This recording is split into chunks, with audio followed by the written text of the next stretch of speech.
I spent 9 years in investment banking, qualified as a chartered accountant, and studied finance at university. Throughout all that time, the most common question I got asked was, am I on the right track to reach financial freedom?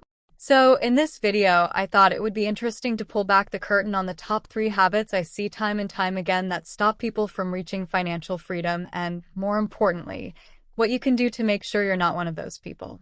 Let's get into it. Starting with the very first one, not defining what financial freedom means to you. This is the biggest mistake I see people make, and I made it for a very long time.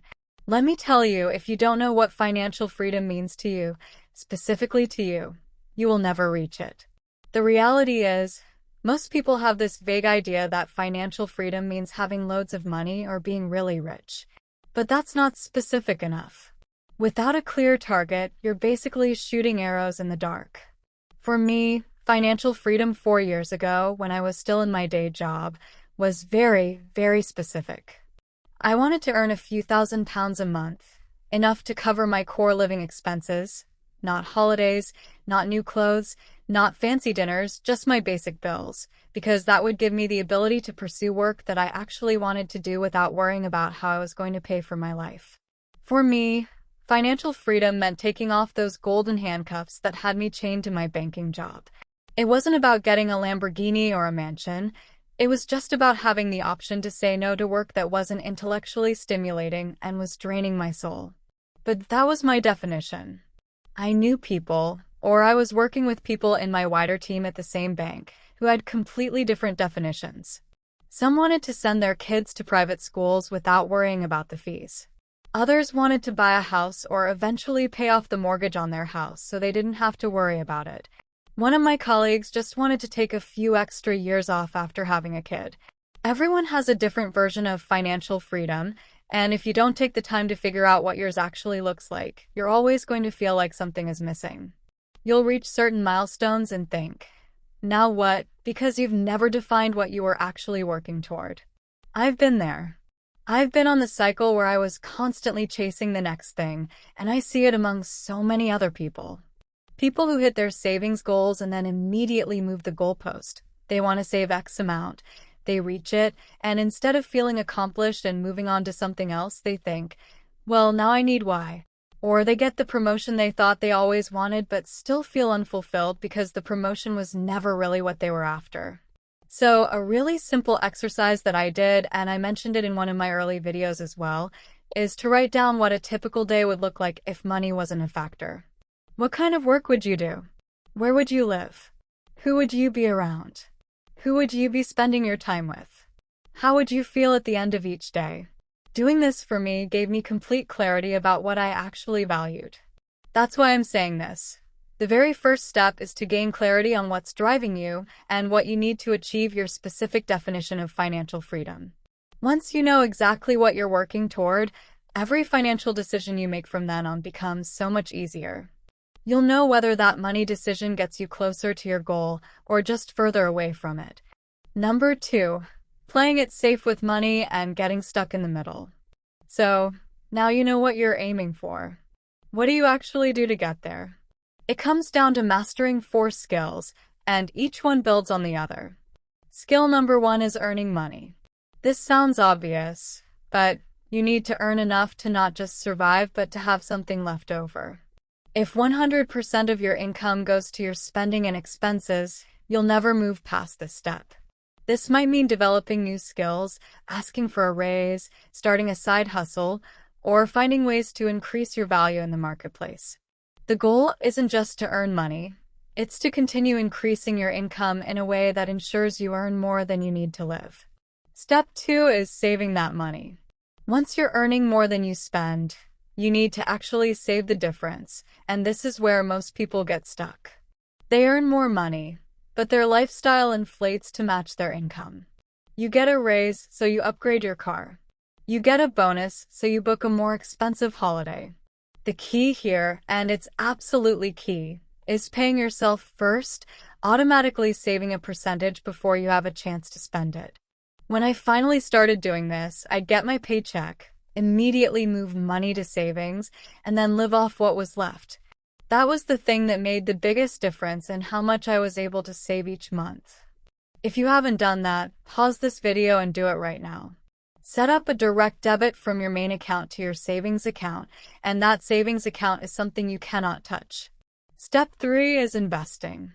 This is where your money starts working for you instead of just sitting there doing nothing.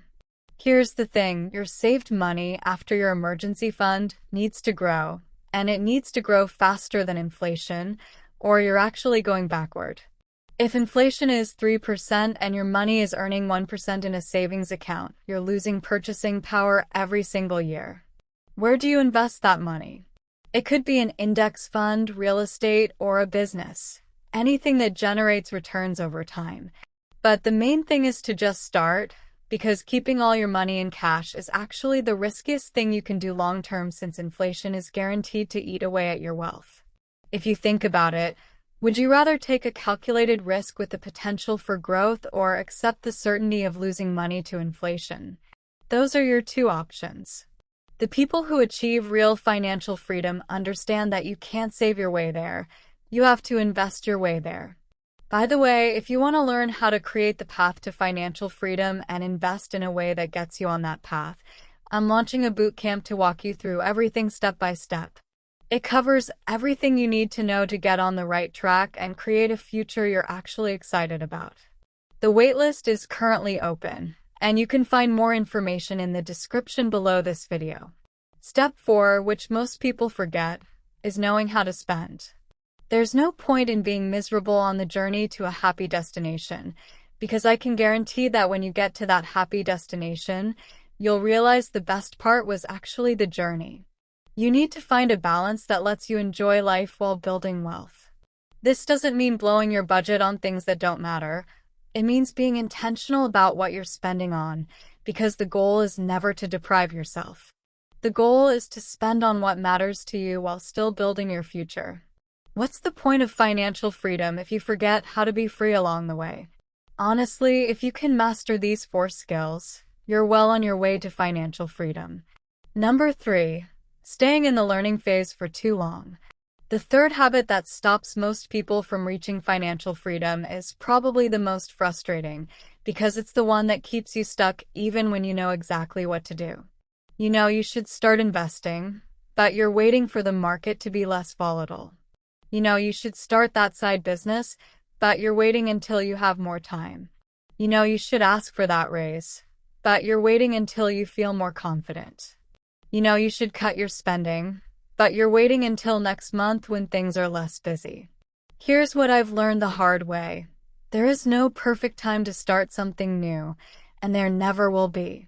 The market will always feel uncertain, you'll never have enough free time, and you'll never feel 100% confident. There will always be another excuse, another reason to wait, another perfect moment just around the corner. The habit of waiting for perfect conditions is what separates people who build wealth and reach financial freedom from those who just talk about it. So, if you've been in that phase, which I was for so long, stop scrolling through social media looking for the magic answer that will make everything easy. Stop watching endless YouTube videos about investing without actually opening an investment account. Stop reading about the best ways to track your spending without actually doing it. The difference between people who achieve financial freedom and those who don't is rarely a knowledge gap. It's an action gap. Your future self will thank you for taking imperfect action today rather than waiting for that perfect moment that never comes. That's it. Those are the 3 habits I see time and time again that stop people from building true wealth and getting on the path to financial freedom. If there's anything you can do to make this video worth it, take the first step you need to take based on what I've said today, right after this video ends.